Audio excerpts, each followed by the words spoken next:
I hope you're not too tired, but I want some feedback during the talk. And you can disagree with me, that's fine. We can fight over stuff, so let's see where this goes. So I work for Elastic, the company behind Elasticsearch, Logsearch, Kibana, Beats. Probably a lot of you use us for full text search or the logging metrics use case. I'm part of our infrastructure team, so we do stuff like internal tooling. We build the Docker images, and this talk is mainly about our experience building Docker images and fighting with them and fighting with our users and trying to find reasonable solutions for everybody. And I always say this is a Unix pipe. I kind of piped it out into developer advocacy. So I'm talking a lot about stuff that we do and sometimes try to help people not do the wrong stuff. So let's see what we can learn from you and what probably you can learn from me as well. So just to get an idea, who's using Docker in general? I assume that is a lot of people here. Yes, that's good. That's a good start because we will try to dive a bit deeper into Docker. So who is using Docker in production? That's always the, yeah, okay, that's probably less than half of those using it in general. Who is using Docker for stateful stuff as well? Not just stateless stuff, but for stateful stuff like data stores? That is 4, 5, 6, okay, less than 10. So not that many. How is it going? For meh? Okay, yeah. Why meh? It is hard, okay. Yeah, it might be hard. Who is just using stateless stuff in Docker, but not stateful? Okay, that's a few. And some are just doing kind of everything on Docker. Okay, that's also fine. We see that quite a lot of times that people just try to put some stuff on Docker, which is fine, and not others. And we'll see how that will spin around. Actually, who is using our images? Anybody using Elasticsearch on containers? And then the next question is, are you really using our images or are you using the ones from Docker Hub? Or you don't know? Okay, we will find out during this talk because there are ours and then there are others. And that is already a good source of confusion. Who is building their own images of our stack? Anybody doing that? Okay. Anybody building images themselves all the time? Like, okay, quite a few. That is also something we see every now and then, and we even think that that might make total sense, that you always build your own images, like depending on what your use case is, that you really have your own base image and build everything on top of that. That is a totally valid use case, and some companies are very hard on that. Like, it's a bit more of the enterprise thing where people try to do that. We have this internal saying that according to some of our colleagues, that Docker is kind of the most heavily funded college project we've ever seen.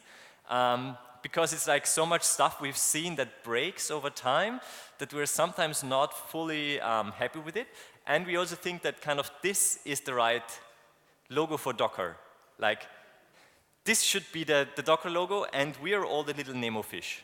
And at some point, you will be eaten by the big bad Docker. And we'll see why. So the first thing I kind of want to dive into what is the meaning of official. Because I guess nearly everybody is using Docker Hub, right? Who's using Docker Hub? I guess more or less everybody, right? And they have these official images, and we're never sure what actually official really means. For example, what do you get if you do Docker pull Elasticsearch? If you would check out the site, that is what the site looks like. And you can see it in the top left corner, you have official repository. So it's an official repository, and I guess that's a good thing. But what does that actually mean? Who thinks that we as Elastic, who build the rest of the software, are providing those images? Who is thinking that? Okay, you're wrong. We've never been involved in that. And the problem is that official here basically means it's Docker Inc. official, so it's from Docker's side official, but it's not from the company who is actually providing that software. And we've been struggling with those images a bit. So if you want to get our images and not the ones provided by Docker, by the way, you will see here there is a deprecation notice. So for 6.0, the upcoming version that will come out later this year, those images will not be maintained anymore, so you will not get them from Docker Hub, at least unless we take that over at some point. We'll see about that later on. Where do you get our images? So we have our own registry, which is docker.elastic.co. and you can pull everything from there. And normally it's just as simple as instead of doing docker pull Elasticsearch, you do just docker pull that URL / Elasticsearch, and then you will get our images. So that switch is kind of easy. Then people sometimes complain like, why are you even doing that? It's just an unnecessary step. We had a few problems with that. The first one is speed and reliability. Like Docker Hub got a bit better at that, but we had it a few times in the past. The Docker Hub was just either not available or that the performance was not that great. And since we're using the images internally for our own cloud service quite a lot as well, we always want to be able to spin up new clusters very efficiently and fast. And Docker Hub wasn't really up for that from our experience. And the other thing is we have a lot of download statistics. So we get a lot of data out of the downloads, so I could actually look up like how many people from the Ukraine downloaded Elasticsearch in which specific version yesterday.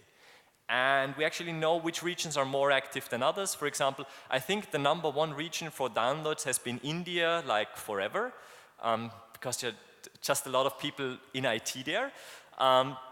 So we just know what people are using and which products are going well and which versions are widely adopted and stuff like that. And you can often find like weird outliers that people are still using like super old versions like 0.20 or something like that from 4 years ago, which is not a good idea, but yeah, you can totally do that. So we get a fair amount of those informations, and if you're using Docker Hub, you're not getting any of these statistics back. They just don't give you any good data on that. And our product team wanted to have that, so we wanted to host it ourselves. We now have a nice front end for that as well, which is www.docker.elastic.co, which looks something like this, which is even nicer than what you get on Docker Hub. And you can just the right URLs, you can pull them in all the different versions. You can hardly see it, but down there is Kibana and all the other versions or products we have, so you get all the images from there as well, and you have a nice UI. There are, however, some problems with that. So first off, some tooling requires Docker Hub. So if you want to have builds done automatically, you push some code to GitHub, and you want to have an image created automatically, some of those tools will just work for Docker Hub. And the other thing is if you're using some other things like Kitematic to build your images, they also only work with Docker Hub. And some people have been complaining about those. Like it's not that many, but for some people that is an issue. Anybody has this requirement? Nobody? Okay, good, fair enough. And our other problem is China, or it's not China itself, it's the Great Firewall China has, because they block a lot of stuff, and they have proxies for Docker Hub, like the official one, but we don't have a proxy yet in China. And to actually get a proxy in China, you would need to form a company, and it's kind of like a lot of legal trouble you need to walk through as well. The next thing are the base images. What are the base images everybody is using? Who is using Alpine? Okay, that's very few. Who is using Debian, Ubuntu, stuff like that? Okay, who is using CentOS, Red Hat? It's okay, some who are working for American companies, I guess. Or that's often the feeling we have. Who doesn't know?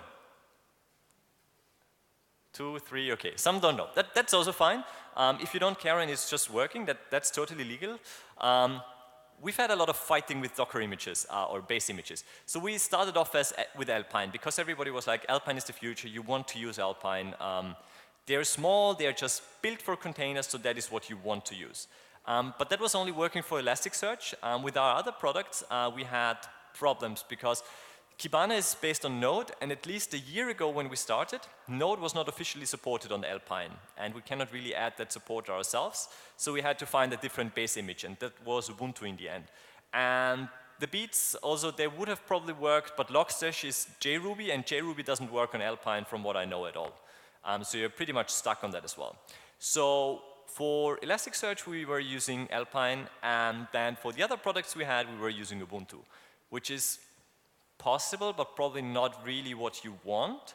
Who in your company has a base image and you're always reusing that base image and build on top, everything on top of that? Anybody doing that? Okay, 2, 3. Is it like more of a company policy, or do you get any other benefit? Policy, okay. So we see that sometimes as well. And for us, the discussion was like, when do you want to have a specific base image? And we know that it's more of an enterprise thing, that some of the companies we see out there, they really want to have everything on their base version of whatever image they have. And since most of our paying customers are in the US, we had to consider Red Hat-based images. So we have kind of redone all our images at some point. So starting in 5.4, everything we do now is based on CentOS 7. It was mainly a bit a corporate decision because some big customers really wanted to have images on CentOS or anything Red Hat based. And the other things we had, we wanted to have kind of a similar setup. We didn't want to have different images or different base images for different products. We wanted to have kind of like more shared knowledge among them. And you can also share more of the base layers. So if you have all the products in use, you can use the same base layers. The CentOS 7 can be just reused by all the products, and you just need to kind of need the higher levels of the union file system that you're using there to use those. The other thing is sometimes people say, well, Alpine is so small. The problem is you can use Alpine, and Alpine maybe has 20 megabytes, but if you need the JVM, you at least add another 100 megabytes or so anyway. So your images won't be really very tiny in any case. And the final thing is we hit quite a lot of bugs in Alpine.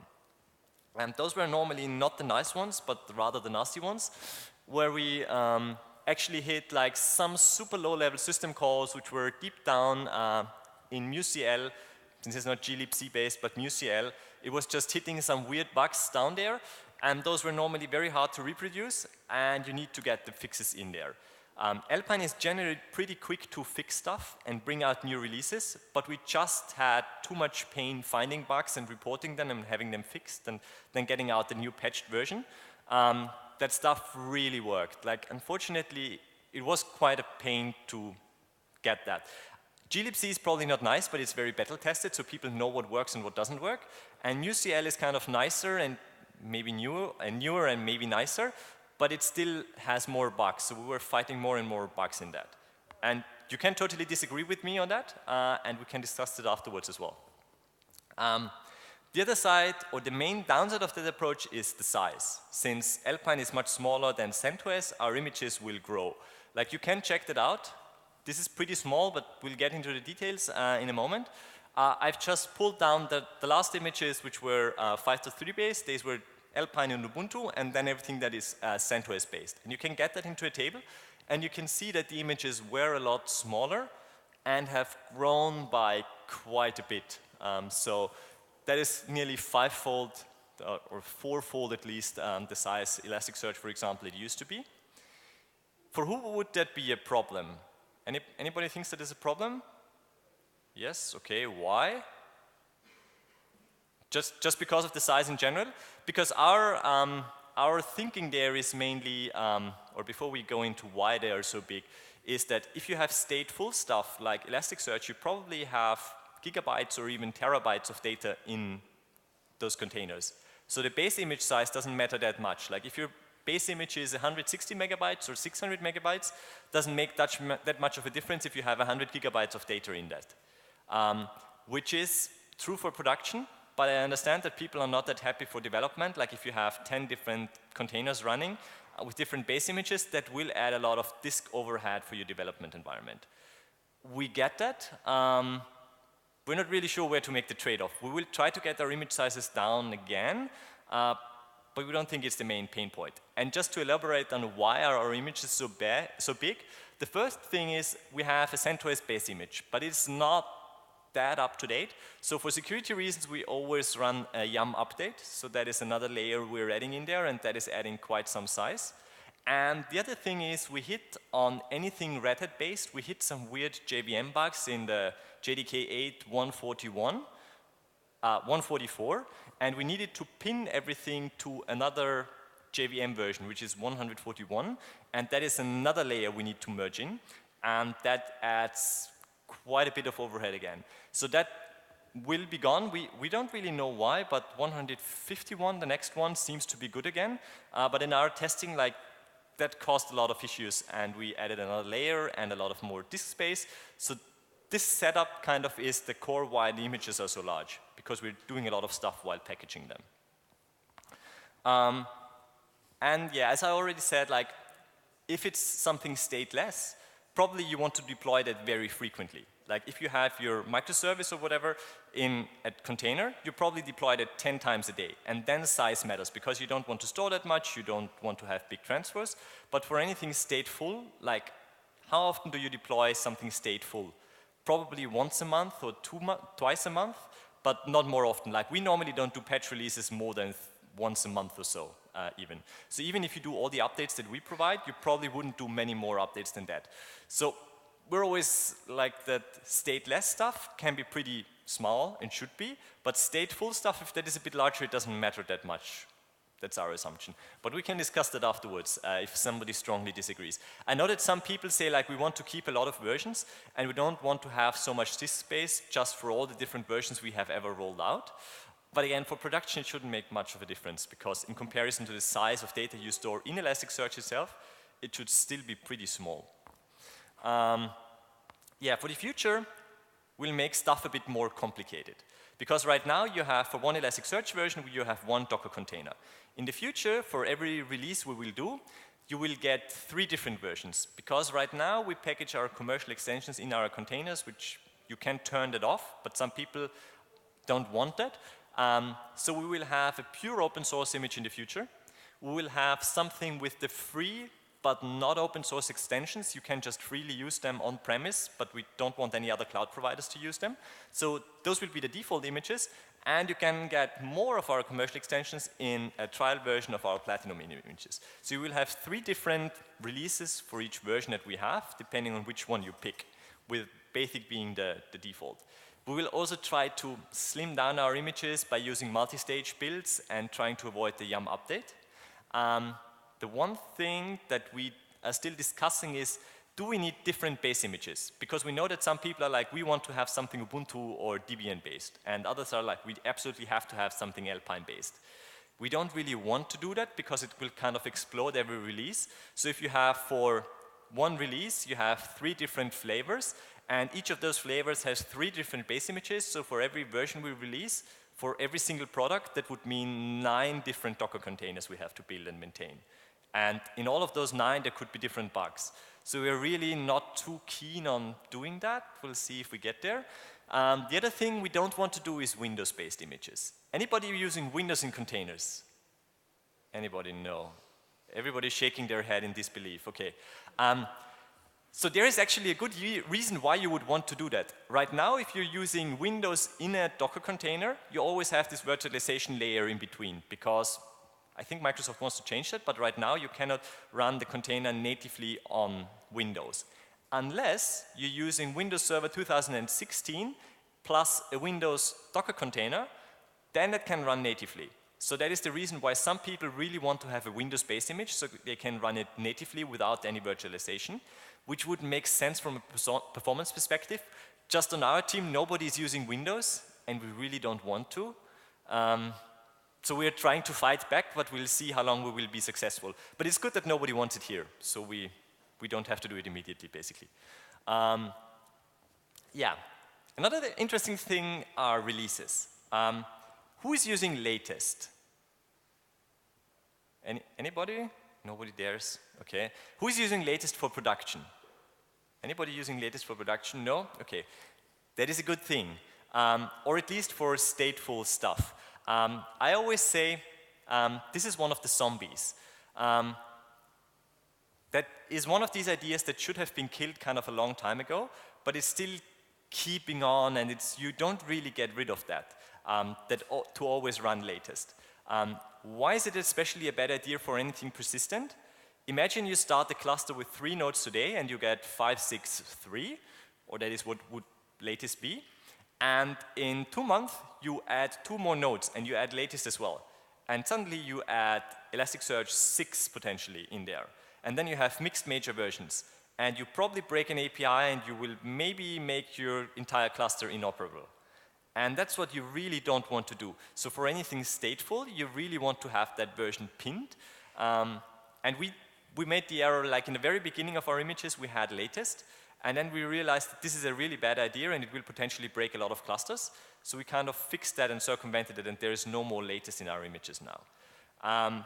And then sometimes people are, okay, you don't want to mix latest versions, but why are you not doing like a major version, or even at least a minor version. So you have like one tag that points to 5, and that always points to the latest patch level release within 5. Or you just do within the main minor version. So you have like 5.6, and that points to the current minor release in there, which would be 5.6.3. And if we release a 5.6.4, we would just update that pointer, and you would get the latest patch release. Anybody wants to do that? Or anybody feels like this is a good idea? 1, 2, 4, okay. Why? Is it just because of laziness, or do you have another reason? Because we're not too keen on that. We're thinking about it, and we have a few customers who really want that. So this is probably not coming at all, just having the major version. Because the problem is, as soon as you have a mixed mode and you have different minor versions mixed, you will be bound to the lowest one. So you're not gaining anything. If you say this, you have to assume basically that you have 5.0. And you cannot rely on any more features or fixes than 5.0, whatever you have. Doing that where you fix the minor release 5.6, whatever, yes, you could do that, but you're still unsure which exact patch version of you get and which fixes you have been added or not been added. So maybe you don't want to do that either, because either some fix is relevant for you or it's not relevant for you, and then you just leave it out. So this is probably not going to happen. This is still up for discussion, I guess. We will see if we ever get there. And the other thing is, what do you actually get in a tag? What is your assumption of a tag? Who thinks a tag is immutable? Anybody thinks the tag is immutable? Yeah, that's what you might think, but that's not how we handle it right now. So if I show you this line again, we've had that. So you can see the 5.3.3 release, and you see those were released. Anything unusual in here? Yeah, exactly. The date is like, one is 4 months old and the other two are 5 months old. Why could that be? Like, we release all our products on the same day, so they should be on the same date. The problem was we found some bug, I think, in Elasticsearch, in the way we build our Docker images, and then we just respun that Docker image. So these are kind of like from the day when we released that, and we kind of replaced the Docker image. You would see it in the ID, like you would get a new ID once you download the new images, but otherwise you have no idea which version you actually got. The one where we fixed that bug or where we didn't fix that. You will always rely on the Docker ID, but you cannot just say the tag, like the 533 doesn't really tell you which exact version you got. And that could already be a problem. So the current approach is to just overwrite the tag. Whenever we find a bug in our packaging, we overwrite the tag. What we don't currently do is we don't really do security updates. Because once you build images, you figure out at some point suddenly the base image and also the JVM is also like a hard dependency that you have in your software. And before we didn't really care because that was up to you. But now suddenly patches for the operating system level or operating system and the JVM is suddenly in our containers. Should we continuously respin all the containers we have ever built whenever there is a security issue found in them? Right now we are not really doing that. We might switch to that, but then we would need to kind of like give you a better idea like how current the version is and how to version that. So we might even add like an image version, like a hash at the end of the version, so you actually know which specific version with which patches you get, or you could use specific tags. There are some specifications now out to try to standardize on that, but we don't really do that yet. We are not there right now. So we might in the future add more specific versions, version information to those. The next one is security. Can you run Elasticsearch as root? Anybody has an idea? Who thinks you can run Elasticsearch as root? Nobody? Okay, you are correct. Like we used to in the past, and it was not a great idea, and we figured out at some point that this was not a great idea and we shouldn't do it. So by now, if you try to run Elasticsearch as root, it will do a system exit. The process will just not start. And the only way to run Elasticsearch as root is if you take the source code, comment out to delete that line, and then recompile it and run it yourself. And some people are actually doing that because they think running Elasticsearch as root is a good idea, which we strongly disagree with, but yeah, who are we to argue? We always call this a cockroach idea. You think that stuff has been or has disappeared for some time, but it comes back. And one of these coming back now is with Docker images. Because running on a system level, people figured out, well, running any process, especially if you expose it to the network as root, is probably not a great idea. You should not do it. But with Docker images, suddenly people are like, oh yeah, I totally want to run my processes in my containers. They're in a container anyway as root, and I don't really care. But we still have this system exit in there. So you cannot do that. And then people are like, yeah, but my orchestration system really wants to do that. Like it starts everything as root, and it will maybe drop the permissions later on, but it still doesn't work for us like that. You cannot do that. So you just cannot run Elasticsearch as root there. We have these so-called bootstrap checks now. They will basically make sure that you don't do stupid stuff. And some of that stupid stuff is running as root, or it will ensure that you have the right amount of file handles and stuff like that. So as soon as you expose Elasticsearch on a port that you could cluster it with other nodes, we assume implicitly that you could run a cluster. And as soon as you could run a cluster, we assume you're in production mode. If you just run everything on localhost and you could not form a cluster, we assume you're in development and we don't really care. But as soon as you're in a state where you could run everything as a cluster, we will enforce certain checks. And they make sure, for example, that you cannot run as root. And we will terminate your process if you try to do that. So we try to fail early on to avoid the pain later on. It's kind of like support is very happy by that, so they don't have to deal with some stupid things people have done again and again.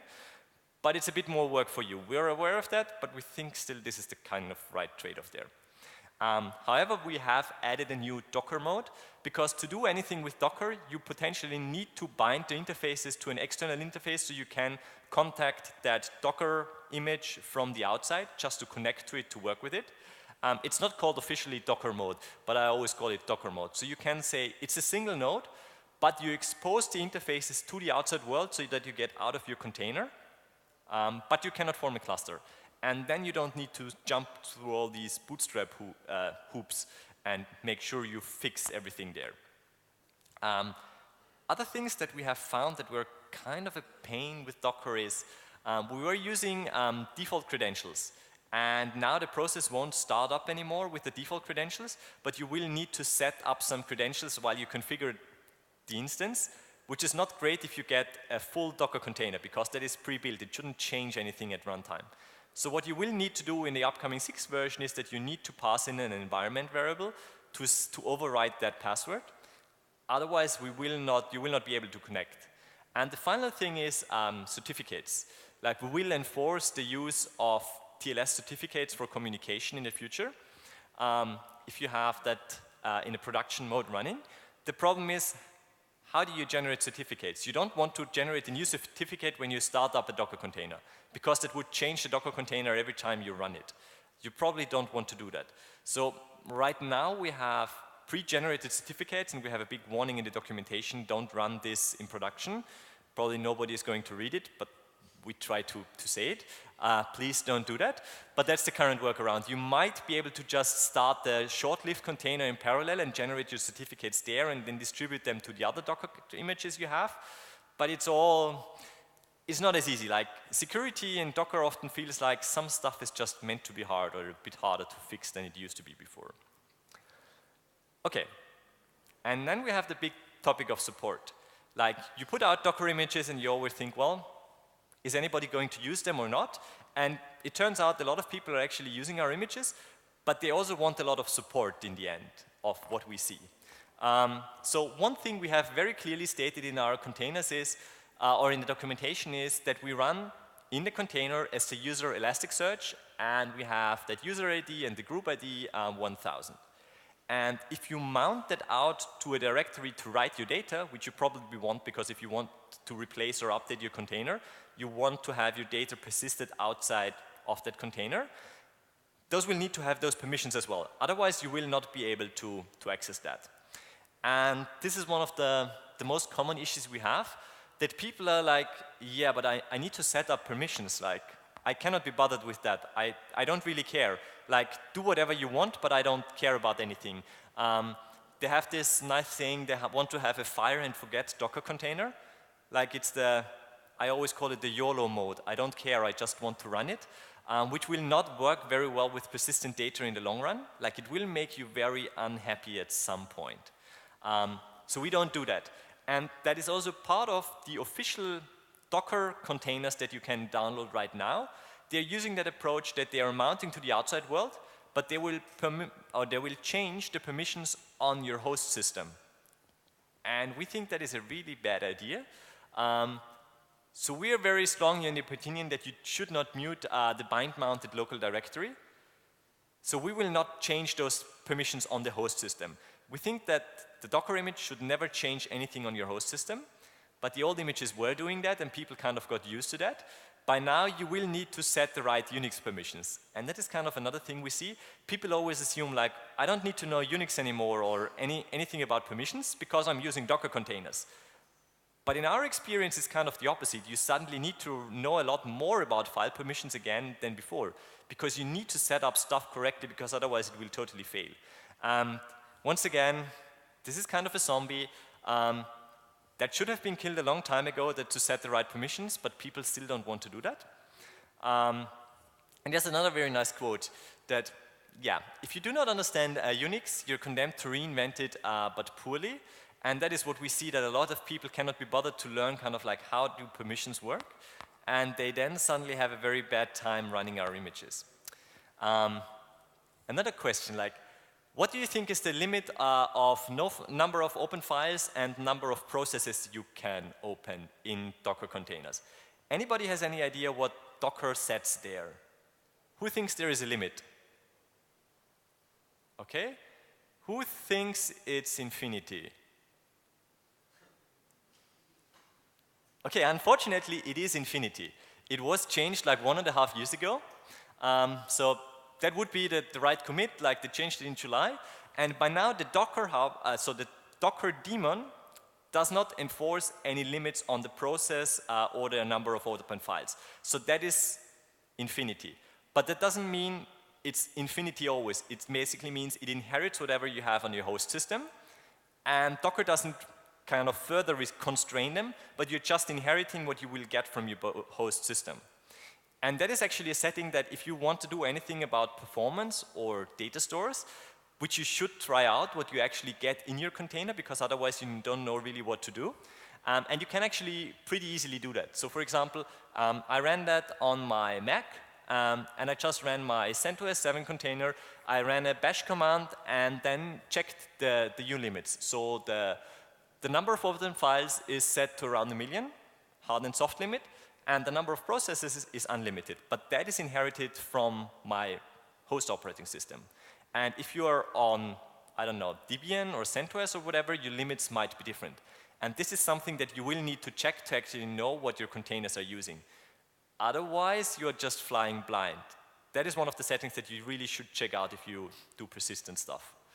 And the other thing we see every now and then is that people try to combine two new systems, and then they think it's getting much easier. So they don't know Elasticsearch and they don't know Docker, and they think, well, I don't know any of them, and if I combine them, it will be great.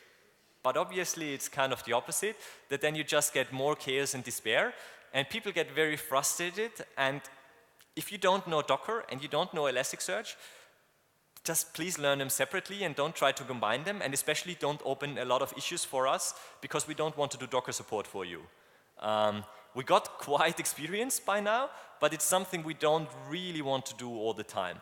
So if you just want to get started with Elasticsearch and you don't know about Docker, just use the tar.gz or Debian or RPM package or whatever you have, and just use it the normal way that you know, and don't try to make yourself life unnecessarily hard. And the other thing we see every now and then is that Docker is unfortunately a very leaky abstraction. Like a lot of people are like, oh, it's a container, it's just the same everywhere. Unfortunately, it's not, especially if you're relying on file systems like Overlay or AUFS or whatever you have. Like depending on the file system you have, you will have totally different bugs. And it's always a joy for us to try to reproduce that. When you need to have the right base or host operating system to run a container to find a specific bug. Like those are not fun days normally, because we have now a big setup where we can run all the different base operating systems and then try our containers to find different bugs. And if we have a hard time reproducing your bugs, we will actually require you to run the container in a virtual machine. So we have the same base image that we and you can try out. So we can actually try to reproduce the specific bugs that you hit or we hit. So we will try to enforce that normally. If we cannot reproduce it, you will need to prove it to us that it's not the way you're doing it. And the final thing is kind of orchestration, which we're trying as much to stay out of the orchestration war as possible, because for a long time we were not sure who is going to win. So just to see who is using what. Who is using Kubernetes? Okay. Who is using Swarm? Okay, that's nearly the same number. Anybody using Mesos? 1. Okay, that's an unusual high number actually. I don't normally see that much Swarm. Anybody using Nomad? No Nomad. Okay, that's kind of expected. So right now we are not trying to get into that orchestration thing, because again there are at least 4 different systems. There are even more, and we just cannot support all of them. And building something that works for everybody will be a lot of work, and there will be a lot of bugs and feature requests. And we don't want to, it's kind of like we don't have the resources for everything there. And we don't want to build anything that's outdated soon enough. So right now we don't provide any orchestration yet. However, what we will start doing soon is testing different orchestration systems on our Docker containers.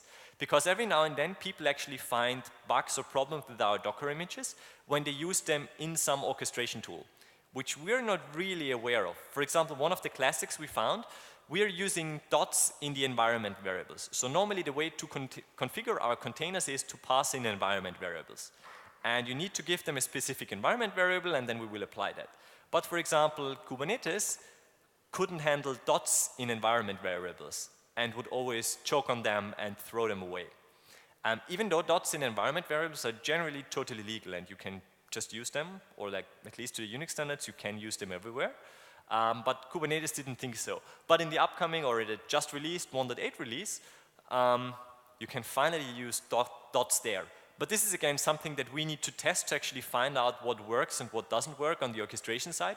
Even if we don't provide the orchestration for you, we don't want you to run into any bugs that we could have found before you. So that is kind of the first step that we will try at least Kubernetes, because from what we can see, Kubernetes is winning right now.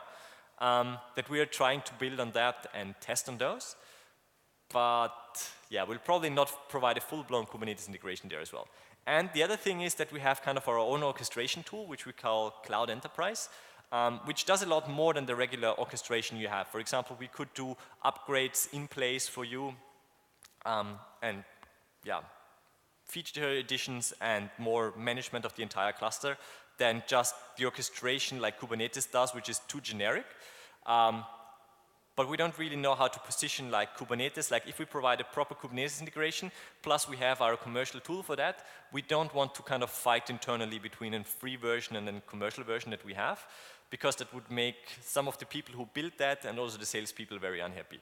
So we're still trying to find like the middle ground of where to go with orchestration, and we'll see how that goes. Okay, to conclude. I think I've somewhere seen this quote, Docker is disrupting the industry, and based on all the bad practices I've seen around Docker, I'm totally believing that, but I don't think that disrupting is necessarily a good thing for that, because like the way people really want to run that, like as root, and we don't care about permissions and we just want to run it, and then you just throw it into production, will make a lot of pain for you and us as in support. So yeah, Docker might be very disruptive, but potentially not only in a good way. So we'll see. And then sometimes we get this question like, can I run Elasticsearch in Docker? Yes, you totally can. We have our own official images. We might even take over the Docker Hub one. So maybe in the future, if you do Docker pull Elasticsearch, you will also get our images. We're still kind of struggling with Docker Inc., how to take ownership of that and get data out of that and push images in there, because they have their own build process, which doesn't really work with the way we approach stuff right now. The more relevant question is, should I run Elasticsearch in Docker? And for that, we're pretty much like, if you don't know Docker, definitely no. don't make it too hard for yourself.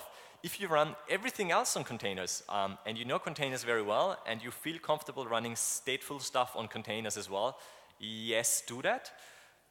But don't kind of have no idea about how containers work and permissions and everything and try to run it in production, because that will fail terribly at some point, and we don't want to be blamed for all those pains. And with that, I'm open for questions and discussions. Yes, please. How do you build your Docker images? With what tool? So we have, basically we have a glorious makefile, and we use Python to also test those. So our images are actually tested and testing quite a lot of stuff that they're behaving the right way. So we have our own, I mean, there is not much magic there, but it's actually a good question, and I think it's always better to show than just to tell.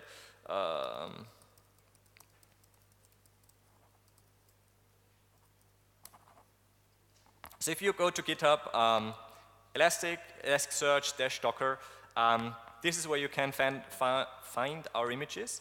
And then you can see we have a few dependencies that we're pulling in, but basically you have the build Elasticsearch folder where you have the different configurations where we pull them in, and then you have that bin folder where we have to build the Elasticsearch version, and we also have the PyTest.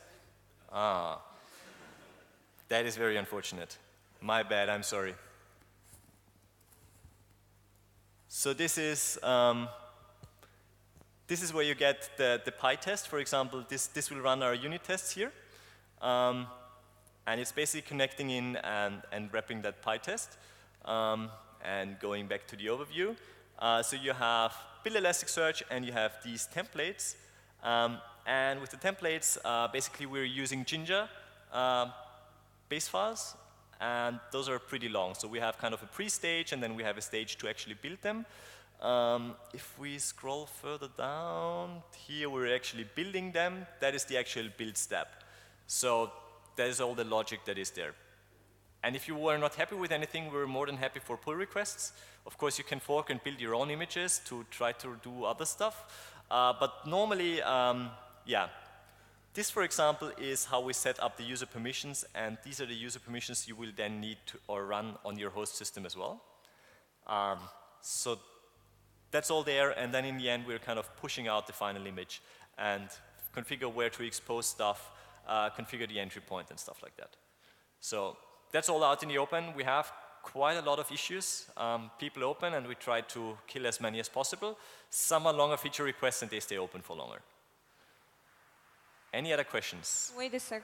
Before asking the question, just one technical moment. For those who didn't grab lunch, there is still food for you on the third floor, so please go and do it after this session of questions and answers. Yes, and before you run away, I'm always taking a picture with you, so I can prove to my colleagues that I've been working. Smile, everybody. Yeah, you can wave as well. Yes, very nice. More questions. You had another question, right? What tests do you do before you package everything into the Docker container, and what tests do you do after you package everything? So I think we do some basic sanity checks before. Before we build the Docker image, we don't do anything. So if you didn't understand the question, the question was what do we test before building the image and what after? Like we have very extensive tests on Elasticsearch itself before it even gets to Docker. And that is kind of like you package the container, and then you just make sure that everything is working the way you want. Like you expose the right ports, but we also test some configurations like the swappiness, for example, for Java's, like Elasticsearch doesn't like swap. Because as soon as you have your memory in the swap, and you have a garbage collection, that will be a very long garbage collection, and we don't want that. So we test stuff like, did we set the swappiness correctly? And did we set the file handles correctly? It's not really testing Elasticsearch itself, because that has been done before, but just stuff around the specific image that we have. But we're testing that to not release too much crap to the outside world, and that you can actually reach the process. So we're providing those. Any other questions? Yes? Configuration to get ELK, for example, environment out of the box. Sorry, repeat the question, please. Do you have official Docker Compose configuration to get CLK environment, for example, out of the box? It depends on what you configure official, but yes, we do. And if I'm in the right window, it's easy to show. So if you do Elasticsearch docker doc, it should be the first hit, which is this one. I'll make this a little larger. Then it will tell you some stuff, and if you scroll further down, this is what you need. We also, if you want to run the entire stack, we have something called github.com/elastic, and it's called something stack, and I always forget the official repository, so we'll just search for stack, and it's called stack docker. And that has basically a Docker Compose file running all the components we have in one stack together. So if you want any templates for that, and it always also will set up the network correctly and persistence and everything. If you want to use that as a template, we use, Docker Compose we kind of provide, but we don't really do any high-level orchestration like Kubernetes or whatever. But to get up and running, like this is what we have out there, and you can just use that. And of course, if you're unhappy, open an issue or do a pull request. But normally that's also relatively battle tested, and we do it for a lot of demos as well. One final question? Yes, you didn't ask one yet, so I give you preference. Thank you. Do you have continuous integration? So when each developer just adds one more commit, you build a new Docker image every time. Do you have this?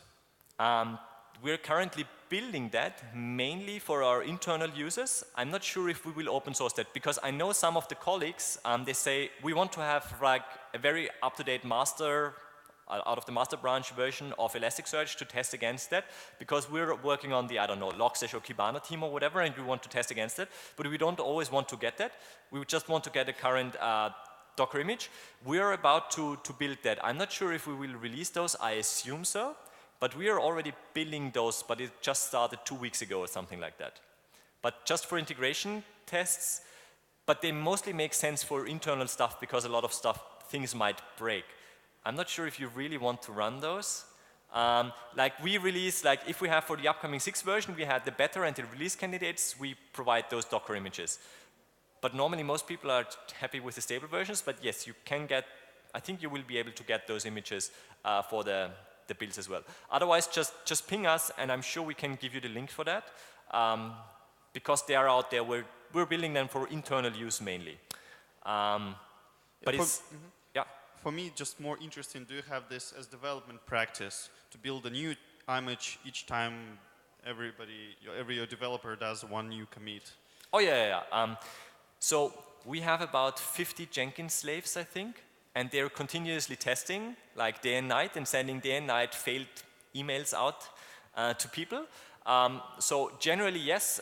Is the question mainly about Docker images or just in general? I mean the Docker images. The Docker images.